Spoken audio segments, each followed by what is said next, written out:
moviegoers. So if you're new to the channel, my name is Christian and welcome to SeaWorld Productions. You guys, I got some interesting news to talk about when we're talking about the MCU and crossovers. Well, apparently an insider from Sony's universe, they desperately want a crossover with Tom Hardy's Venom in Spider-Man 3. Desperately want that. And I don't blame them. It's not like that Venom movie didn't do well financially. It did great financially. It pulled in a lot more than I expected. Critics didn't love it, but it was more of a fan-based kind of film for the character. I thoroughly enjoyed Venom. I thought it was a callback to an old school kind of superhero movie. And I quite enjoyed it, and I can't wait for the sequel. But they want it to be in Spider-Man 3. Now, I don't necessarily mind that. I don't know how Marvel Studios feels about this.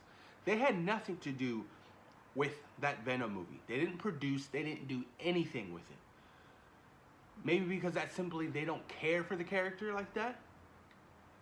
Or they have other plans with the character.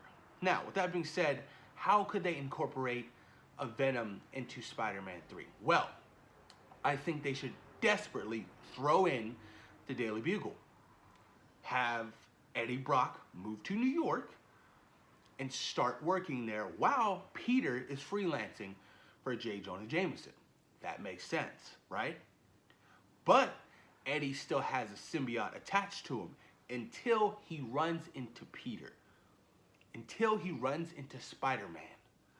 And the symbiote wants Peter as a host because he's a much stronger host, a much suitable host than Eddie, because Eddie's just a human, but Peter's not.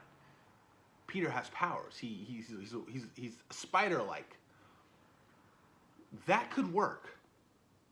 That could work, and I can see, Venom wanting to get out of Eddie, right? Or he wants to fight Spider-Man, and the symbiote loses Eddie, right? And then it finds its way to Peter throughout the movie, and it attaches itself to Peter. But then by the end of the movie, obviously, things start happening, and Peter's like, no, this isn't right. And they can go based off the comic book, like make it super comic book accurate, and have Eddie just desperate as shit, working at the Bugle, or even gets fired from the Bugle, something like that along the lines, like in the comic books. And then, have the symbiote go back to Eddie, because that's his only host he has, that he has to go back to. He lost Peter, obviously, Spider-Man. I can see that kind of working out for a spin-off, or not even a spin-off, a crossover for this Venom movie to be into the Marvel Cinematic Universe. That could potentially work. And it'd be a little bit more comic book accurate. Because, let's say, when the symbiote comes back to Eddie, he has the white symbol on. He's actually web-swinging throughout the city. Because most people are like, well, in the Venom movie, like, why wasn't he web-swinging? Why didn't he have the white symbol on his chest? Because he hasn't been attached to Spider-Man yet. And that could work. That potentially work. Now, or let's say that, it's not in the same universe. Well, with the whole Spider-Man Far From Home and, Mysterio opening up, all the snaps opening up a multiverse, there's ways to incorporate things like that as well. So I'm curious to see what really happens and if Marvel Studios really wants that, or to intrigue that idea into a Spider-Man 3. Because I know Tom Holland only signed a 6-movie contract, but obviously I think he will sign more.